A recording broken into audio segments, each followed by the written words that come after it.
A blessed Sunday to everyone. I'm Jen Mendillo and welcome to K Notes. Together with me, of course, is our guest, Miss Sheena Ara Oksana. Hi. Hello!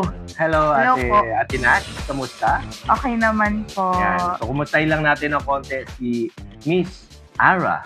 So, sa mga may kilala si Ate Nash, so si Ate Nash ay yung ating former choir conductor, pianist, keyboardist sa Kingdom Soul.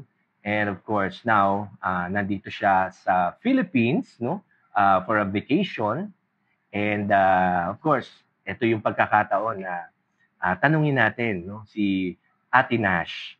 By the way, kamusta naman si Ate Nash for the past weeks, a few weeks? I would say good. I've been spending summers since June, Mm-hmm. and so far it's going good. I've seen a lot of familiar faces na na-miss ko. So, And of course, you visited your mom, no? yeah. Siya talaga yung unang, yun, pinakauna kong pinuntahan pagkalapag ko sa airport. Right. Ayan, so it's good to hear that, Ate Nash, no? Napapa-English tuloy ako. Okay, so of course, Keynotes, no? Welcome to Keynotes by the way. Thank you for And inviting me. now, question. So since based dun sa message kanina, no, na narinig natin, no, what's your insight or is turning God is the best option to make? Okay, so I think yes, Mm-hmm. turning to God. Kasi 'di ba sabi kanina sa message, um, following God requires our obedience and submission. Yes. So parang ano na yun given na yun na trusting God should be our priority. For me, it is the best option. Lalo nung, share ko lang, no, Kuya Jen. Okay. Nung first few months ko sa US, grabe yung adjustment ko. Mm-hmm. Nagkaroon ako ng seasonal depression and anxiety. So, nung mga time na peak ng depression ko, I've tried a lot of options like Mm-hmm. therapy, ganyan. Tapos, may mga inoffer din sa akin na medicine. Ay, hindi ka makatulog nun. Yeah, hindi ako makatulog. Alam mo yan. Oo. Tapos, parang it doesn't seem to be working, no? Yung mga, kahit sa therapy, yung binigay Yung pagbibilang ng tupa, hindi din. hindi rin Hindi for rin some nag-work. reason. Tapos, whenever I close my eyes, yung thoughts are racing, hindi ko mapigilan, ganyan. Mm-hmm. Na kung ano-anong pumapasok sa isip ko, ganyan.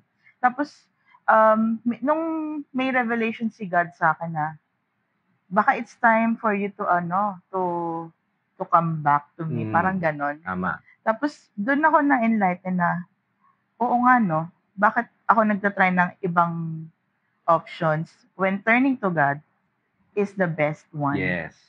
So, simula nung ginawa ko yun, unti-unting umayos yung mental health ko.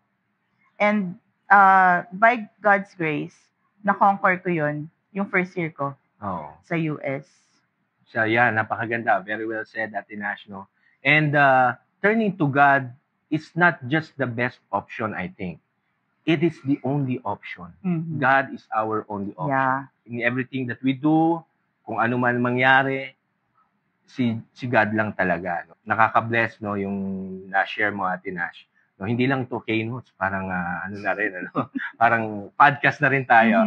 Anyway, before we end, no, so how can the church naman encourage humility and obedience in a world that values pride and self-reliance? Medyo mahaba yung tanong na. Ang hirap ng mga tanong, kuya, ha? Pang Miss Universe. Mas mahirap pa sa board exam, ha? Anyway, so I think the church should, follow the footsteps of Jesus. Mhm. Kung paano niya din demonstrate yung humility and compassion sa ibang tao. Ganon din dapat yung ginagawa ng church. So that the world may see na ganito pala yung totoong God, yung Mhm. totoong church, hindi yung pinopost sa Facebook na alam mo yun, yung mga negative things about church. Hindi. So us bilang followers ni Christ, we should show compassion to other people, love others the way Jesus loved us. Kahit may mga taong, alam mo yon, hindi hindi nakakatuwa. Oo. Hindi mawawala yun. Hindi naman mawawala yun eh. Pero si Jesus nga tayo, minahal tayo eh. Si God inaccept tayo despite our, flaws and weaknesses. So, ganun din yung lens. Pag kung titignan natin yan, siya. Yung ibang tao sa lens ni Jesus Christ. So, following Jesus' example. Yes, tama. So, there you have it. So, Miss Nash Oxiano, Ate Nash, thank you very much for Thank you gracing din. invitation to be our guest here in K-Notes. And once again, I'm Jen Mendillo, and this is K-Notes. Fist bump ko niya.